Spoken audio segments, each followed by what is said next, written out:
Hey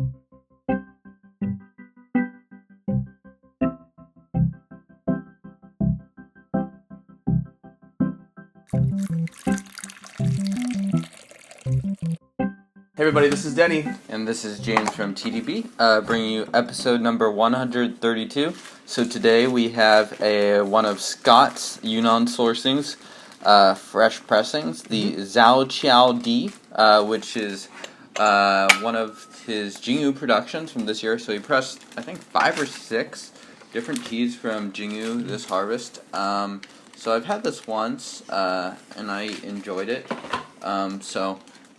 Curious to see what Denny says. This is a Wild Arbor raw pu'erh. And, it has an amazing aroma. Really classic, smoky peatiness, but has a really wonderful kind of green tea floral sweetness at the end of the smell. And, I'm really stoked to try this and give it a shot. It was really fun going to visit Scott, and just to see all of the raw pu'erh, the mao cha that he was testing, and all the different cakes, and this smell just reminds me of that trip. So, yep. And this is beautiful, lightly pressed. So, as you might have seen in our recent Tea Basics episode, oh wow, ooh, that's a very potatoey, earthy potatoey smell to it, in my opinion. A little bit. Anyway. Yeah, I could get the earthiness. Yeah, so this tea, because it's not very compressed at all, hopefully it brews out. Yeah, it'll give us a lot pretty quickly. Yeah, exactly. Some potency early on. And I'm so new to raw pu'erh, James, but I noticed that these young raws really have a more yellow liqueur. Is it ever the case that you find a young raw pu'erh that has kind of that orange-red? If it's processed, you can mess with the processing. Mm-hmm. So one common way that people will do it is they'll oxidize the pu'erh a little bit more, and some people call it oolong pu'erh processing. Uh-huh. If you overdo it, then the tea is going to age a little bit funny. Uh-huh. Is commonly what's perceived, but it's like a way to tweak it so the tea will taste really good when it comes out, right, because it's a little bit more oxidized. Got it. So that's one way that you'll get a little bit darker liqueur. You could get orangish or red if you really overdo it. Interesting. Yeah. All right. Well, cheers. Cheers.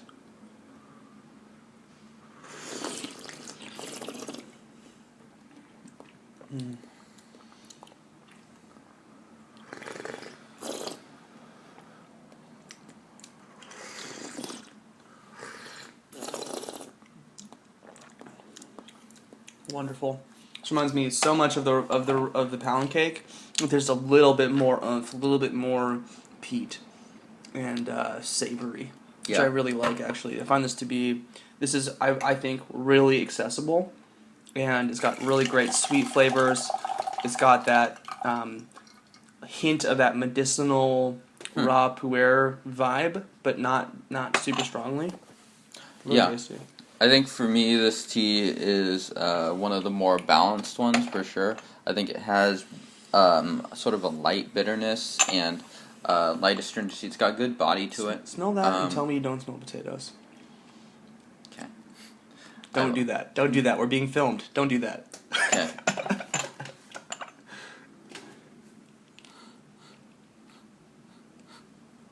I could go with potatoes. Yeah. McDonald's French fries. I'm really getting it actually on the lid. lid. Interestingly enough. Oh. In here a little bit too. Yeah. But yeah. Yeah. All right. Really nice aroma too. For sure. Of potatoes apparently. And like all of your typical raw, really young nice raw flavors. Sweet scent to it. Very sure. crisp smell. Yeah. Cheers. Cheers.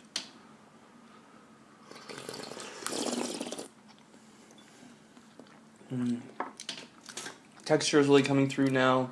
You're brewing it amazingly. What are we doing in terms of the ratios here of leaf to gaiwan size and stuff? So it's doing my pretty customary 5 grams per 70 milliliters. Yep.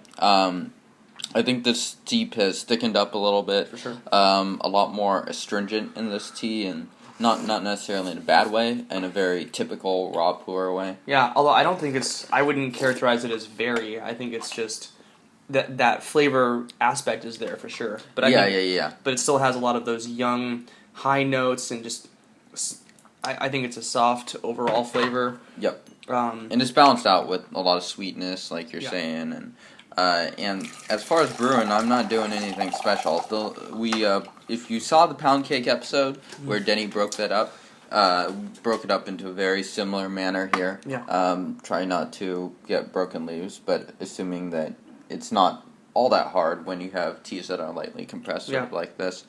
And then I'm just more or less giving it flash brews, playing it by feel. Yeah, it's great. This is tasting really, really good. And yeah, I mean, the leaves themselves still have a very green characteristic. Whole leaves. Yeah, beautiful whole leaves. Some of them are a little bit more fermented and orange or brown than others, but yeah, great quality. Yep. Really tasty. I love the texture on this so far. I think it'll only get a little bit more viscous and thick. So. Yeah. And it does have very good body and viscosity for a young raw pu'er. Yeah. Similar to the pound cake in that regard. Cheers.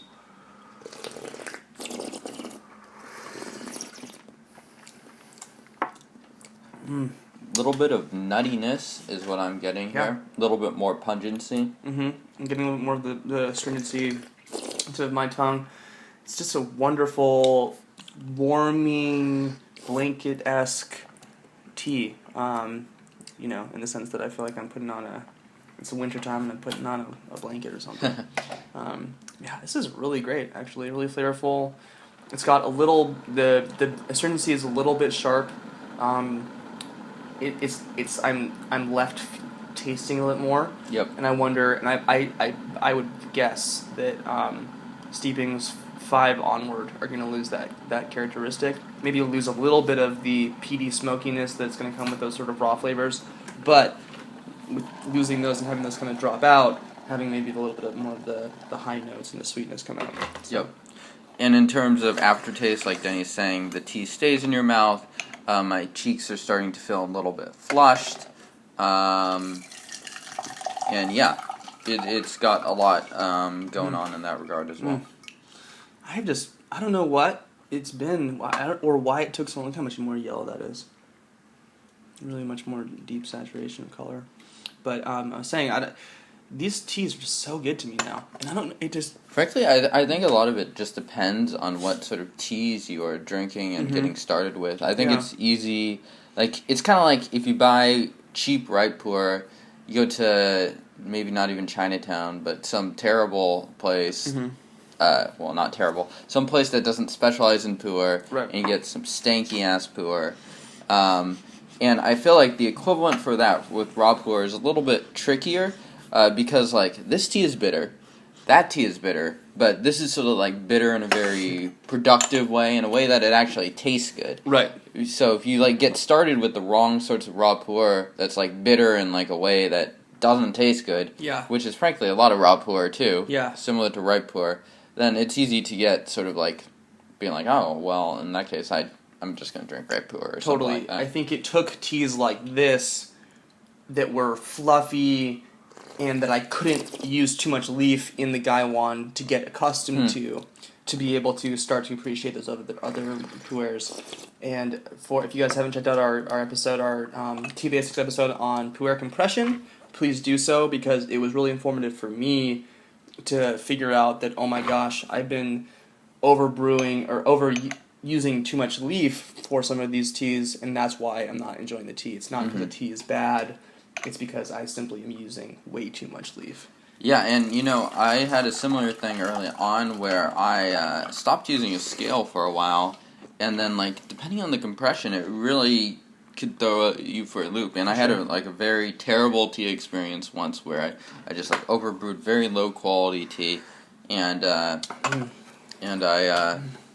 since then I've been using a scale. So there's like early on in the episodes, if you look back, there's like some episode, I have no idea which one, where I'm like, oh yeah, you can do it by feel and that's pretty natural and stuff. Well, I'll tell you guys, I now use a scale and pretty consistently too. So, but you know, to that point, I think if folks out there have 3 or 4 teas that they have a ton of and they're drinking regularly, you really can get that, referencing my tea mastery video of drinking the same tea 10 days in a row or whatever it is, you're going to be able to learn how to eyeball and measure these absolutely. teas for sure. But for us, we're drinking a new tea every day almost, it feels like. And it is really useful to be able to have some sort of objective measuring device. Yeah. And I think if I were to move back to not using the scale now, it's almost become part of my ritual at this point, it has become part of my ritual at this point. I'd probably be able to do it a lot better. And I thought the Pu'erh Basics episode was very indicative, just to directly compare. And it's sort of something that we had conceptualized for a while, but to see it side by side, it's pretty cool. Yeah, absolutely. This was amazing. What are you getting out of this now, James? The body has remained consistent. I'm getting a little bit more nutty vegetal notes out of it. But I enjoy this tea a good deal. I think it sells for $65 for 400 grams, so it's a big cake. Not at all a bad deal at all. Yeah. But yeah, where could someone find out more about tea? So check us out on tdb.org. Subscribe to our YouTube channel down here, I think somewhere. And of course, check out Scott over at yunansourcing.com or yunnan-sourcing.us. They've been not a sponsor, but a donor to the show so much. We've done a lot of their teas. They're great. And I'd say that just, check this tea out. This is a really accessible tea for someone who's just getting into raw pu'erh, and it's a great deal too. So. Yeah, and I think it has all the characteristics to not taste terrible in a year or two. Yeah. It's not going to age to something awful. Yeah, absolutely. And we will see you guys next time for episode 130. Something. I don't know. All right. Cheers.